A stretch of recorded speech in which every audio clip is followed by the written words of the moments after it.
शायद ईद उल अज़हा के दिनों में आपकी नज़र से भी ये खबर गुजरी हो कि मुजफ्फरगढ़ में 50 से ज़ायद बच्चों के साथ रेप और जिनसी ज़्यादती की वीडियोस बनाई और डार्क वेब पर बेची गई। इस पोर्नोग्राफी रिंग का हेड एक जर्मन बाशिंदे को बताया जाता है, लेकिन इसमें सबसे ज़्यादा हैरानकुन और तकलीफ़देह बात यह है कि कुछ बच्चों के वालिदैन की रजामंदी से ये सब हो रहा था।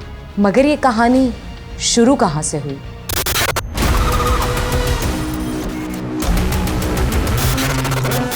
ये इंसिडेंट ना मुजफ्फरगढ़ पुलिस को पता था, ना कोटद्दू पुलिस को पता था।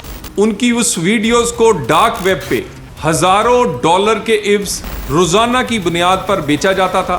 The gravity, seriousness of online crimes, online sexual abuse is much greater. जो मासूम बच्चे हैं वो उनको 1000 से 2000 रुपया देते हैं।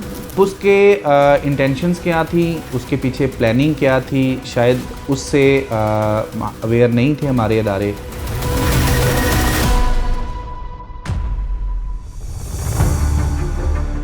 स्पेशल ब्रांच की एक रिपोर्ट आई हमारे पास ना, बड़ी कॉन्फिडेंशियल, कि कुछ गैंग हैं और वो वहाँ पे जो छोटे बच्चे हैं, अंडर एज बच्चे, उनके कोई एक रिंग बनाया हुआ है उन्होंने ना, जहाँ पे रेसलिंग के बहाने वो उनको बुलाते हैं, थोड़ा सा पैसे पे करते हैं और फिर उनको अब्यूज़ करते हैं, एक्सप्लॉइट करते हैं, उनकी वीडियोस बनती हैं जो कि बाहर कहीं जाती हैं। जो लीड है ये पाकिस्तान की national cyber crime investigation agency को मिली और उस पर उस इंफॉर्मेशन की बुनियाद पर ये किया है, लेकिन अभी ख़ुद ये अभी इन्वेस्टिगेट हो रहा है कि ये कब का वाक़या है और चीज़ें।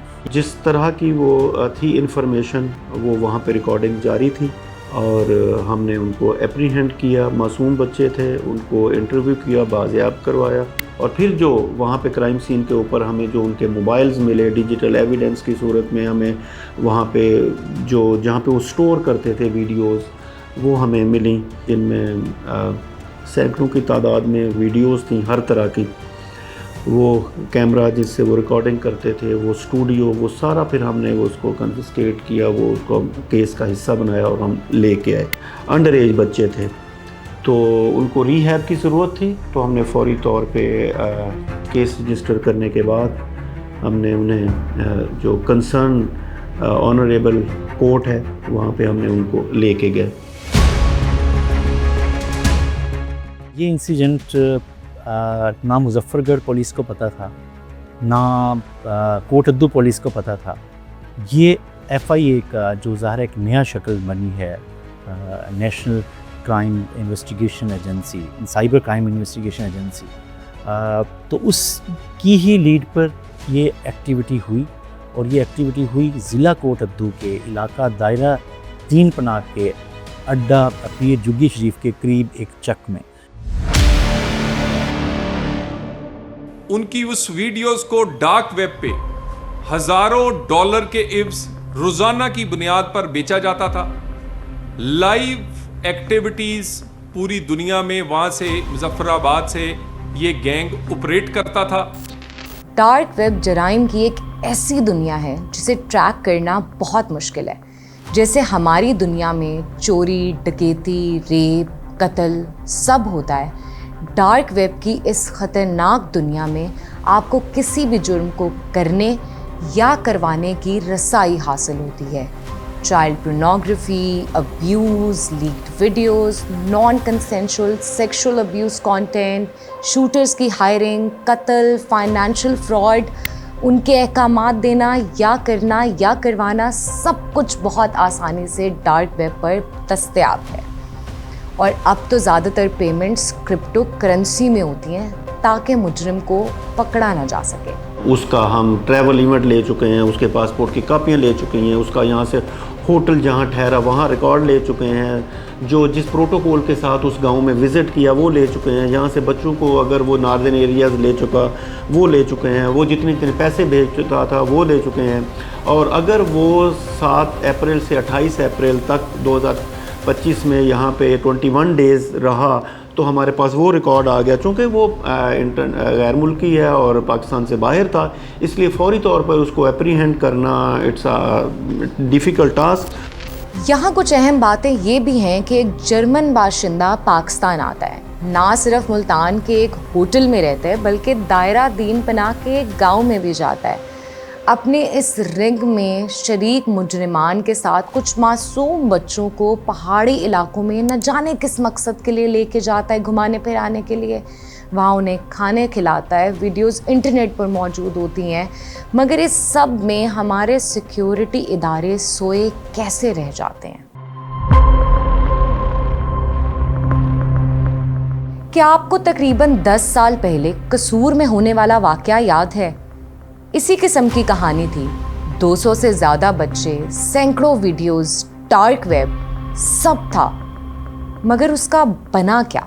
कसूर इंसिडेंट 2015 में हाईलाइट हुआ था। वो मैटर हाईलाइट हुआ पब्लिक मीडिया पे, सोशल मीडिया पे, उसके बाद नेशनल इंटरनेशनल मीडिया पे हाइप क्रिएट हुई। उस पे पुलिस ने FIRs लॉन्च की। FIR लॉन्च करके 7 लोगों को उसमें जो है वो चालान किया। ATC ने उनका ट्रायल कंडक्ट किया, जिनमें से 3 लोगों को कन्विक्शंस हुई, इंक्लूडिंग हसीन जिसको लाइफ इम्प्रिजनमेंट भी हुई, और 4 लोग जो हैं उनको इनसफिशेंट एविडेंस की बेस पे ट्रायल कोर्ट ने जो है वो क्विट कर दिया।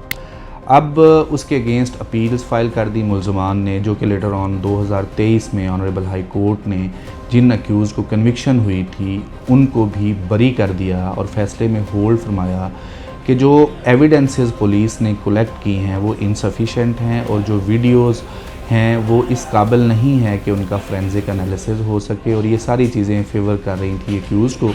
इस वजह से वो केस जो है वो मुल्ज़मान जो है उसका फ़ायदा लेके एक्विट हो गए।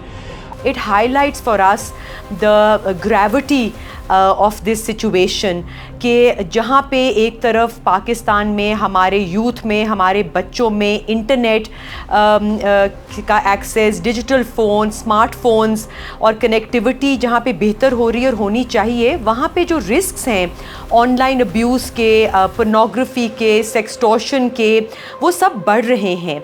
और पता नहीं कितने ऐसे अभी भी होंगे रिंग्स या इंडिविजुअल्स जो हमारे बच्चों को इंटरनेट के थ्रू, ऑनलाइन प्लेटफॉर्म्स के थ्रू इंसाइट करते हैं, उनको ब्लैकमेल करते हैं, ऑनलाइन ग्रूमिंग करते हैं, और इस तरह के क्राइम्स जो कि रिपोर्ट होते हैं या जो पकड़े जाते हैं क्रिमिनल्स, मेरे पर्सनल ओपिनियन में आई थिंक इससे बहुत ज़्यादा हैं। डिजिटल एविडेंस का हमने एनालिसिस किया तो हमें पता चला जो टेलीग्राम एक ऐप है, जिस तरह व्हाट्सएप एक ऐप है, तो उसमें फिर ये और भी बहुत सारे गैंग के साथ ये जो जुनेद मेन एक्यूज़ है वो इन टच था। जो राइन्स है जर्मन नेशनल, उसके साथ ये प्रॉपर तरीके से वो जो डायरेक्शन देता है कि इस तरह की वीडियो बनाओ, ये करो, इस तरह सेंड करो, वो इसको पैसे पे करता, फिर ये उनको वीडियो सेंड करते। इस घिनौने अमल के शुरू होते ही वेस्टर्न यूनियन समेत पाकिस्तानी बैंक अकाउंट्स में मुख्तलिफ ज़राए से पैसे आते हैं।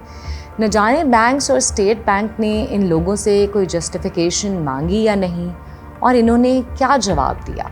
जो पेमेंट प्रूफ्स हैं वो डिफरेंट तरीके से मिले हैं। बैंक्स में भी पैसे मंगवाते हैं, ये फिर पेपाल, इनके मर्चेंट अकाउंट बने हुए हैं, कोई इतने पढ़े लिखे नहीं है, देहाती से बैकग्राउंड के ये बच्चे हैं जो एक्यूज़ हैं। उसके बाद ये इंटरेस्टिंगली जो मासूम बच्चे हैं वो उनको 1000 से 2000 रुपये देते हैं। जो लेके आता है, फॉर एग्जांपल एक दूसरा मेन एक्यूज़ है जो बच्चे को बहला फुसला के लेके आता है, और फिर फैसिलिटेटर है तो वो 5000 लेता है।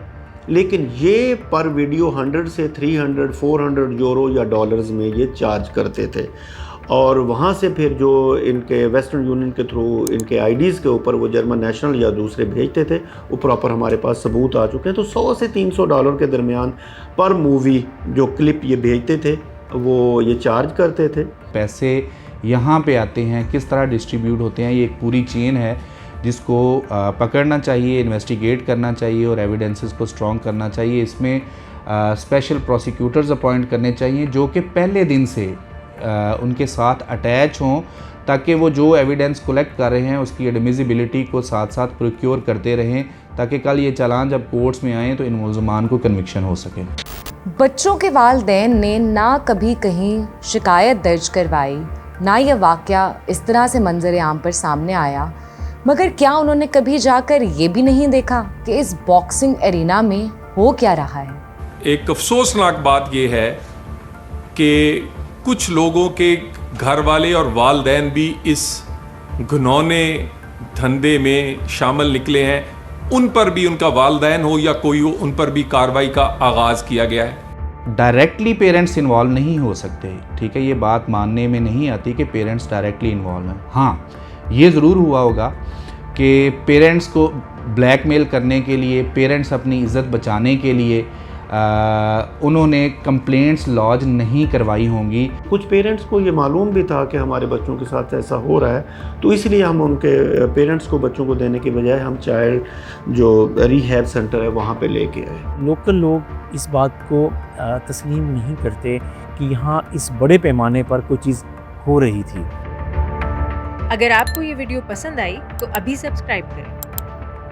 एक तरफ minister of state for interior Talal Chaudhry अपनी प्रेस कॉन्फ्रेंस में मुजफ्फरगढ़ को मुजफ्फराबाद कहते रहे, दूसरी तरफ ये कन्फ्यूजन कि आखिर इस सब की इत्ला 7 समंदर पार अमेरिका के एक इदारे नेकमिक ने दी या ये हमारी अपनी इंटेलिजेंस एजेंसियों की कामयाबी थी। जो इत्ला है वो एक इंटरनेशनल अदारा है, निकमिक, जिसको national centre for missing and exploited children के नाम से है, वो इंफॉर्मेशन देता है और हमारा NCCIA उस पर फौरी कार्रवाई करता है। स्पेशल ब्रांच पंजाब ने हमें इत्ला दी कि मुजफ्फरगढ़ दीन पनाह में जो इलाका है दीन पनाह का, वहाँ पे एक फॉरेनर जो है वो आता जाता है, ये गांव का नाम है। तो वहाँ पे एक फॉरेनर है जो वो आता जाता है, जिसकी एक्टिविटीज़ जो हैं वो बड़ी सस्पिशियस हैं। नेकमिक एक इदारा है ग्लोबल, जो कि उसके टिप लाइन के थ्रू वो साइबर टिप लाइन के थ्रू डेटा शेयर करता है तमाम ममालिक से।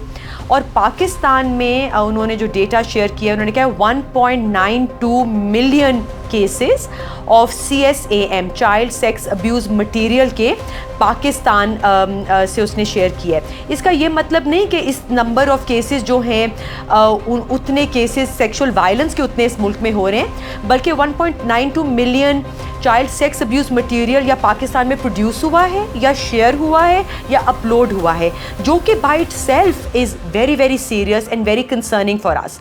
Now in sharp contrast to this, FIA के पास 2023 और 24 में जो ये ऑनलाइन अब्यूज़ के केसेस रेफ़र हुए हैं वो सिर्फ 421 हैं। जो मेन एक्यूज़ है, प्राइम सस्पेक्ट भी था, मेन एक्यूज़ भी है, जिसके कब्ज़े से सारी चीज़ें निकली, जुनैद, उसकी बहुत ज़्यादा एज नहीं थी, 20-22 साल का, तो उसके साथ यहाँ पे भी काफ़ी लोग थे, उनके ऊपर भी हमने पूरी तरह से FIR दी, उनके नाम लिखे, कुछ के नाम बाद में आइडेंटिफाई हुए।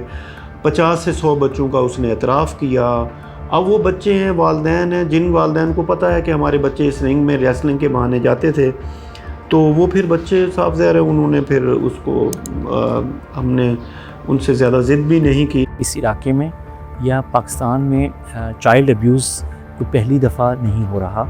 ये इसका जो कमर्शियल एंगल था ये पहली दफ़ा, और वो इंटरनेशनल कमर्शियल एंगल पहली दफ़ा मेरा ख्याल है कि सामने आया है। फॉरेन नेशनल पाकिस्तान आया वो रहा, ठीक है, ये हमारे इदारों की नाअहली कह लें या टू सम एक्सटेंट उनकी इन्वॉल्वमेंट भी कह सकते हैं कि उन्होंने उसको फेवर दी कि वो इंडिपेंडेंटली यहाँ पे मूव कर रहा है। पहले तो उसको जर्मन लॉज के तहत वहाँ से अरेस्ट किया जाएगा और वो कर रहे हैं, और हमने इसको बहुत ज़्यादा हाईलाइट इसलिए नहीं किया कि उनकी इन्वेस्टिगेशन जो है वो अंडर प्रोसेस है, तो हमारी किसी भी ऐसी जो इंफॉर्मेशन है उसके लीक होने की वजह से उसको फ़ायदा ना, उसको पता ना चले, तो इसलिए हम थोड़ा सा उसको हाइड भी रखते हैं। जब वीडियोज़ मिल गई, पेमेंट के सबूत मिल गए, बच्चे बाज़ेयाब हो गए, हर चीज़ हो गई, तो फिर कोर्ट ऑफ लॉ में इनको किसी किस्म की कोई रियायत नहीं मिलेगी। जिनका जितना रोल है उनको उसके मुताबिक ज़रूर सज़ा होगी। वीडियो के फोरेंसिक एनालिसिस होने होते हैं, अगर फोरेंसिक एनालिसिस में वो वीडियोज़ की क्वालिटी इस तरह की नहीं आती, हमारी